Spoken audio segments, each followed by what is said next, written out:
Because of that, a lot of students is now holding themselves back to learn the development role. So as a developer, what would you say about the AI replacing developer role?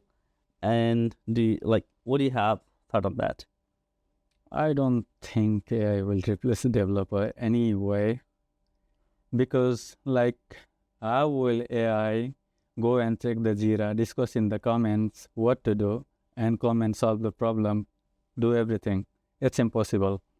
Yeah, it will help for you. It will help the developer to do some tasks, but it won't replace. It might replace someone who can't use AI, but not the actual developer. That's true, because this is what I have learned. Um, it's not the AI who is replacing your role, but it's a person who know how to use AI will replace you. So learn the AI along with the development role, and then stay ahead of the curve, isn't it?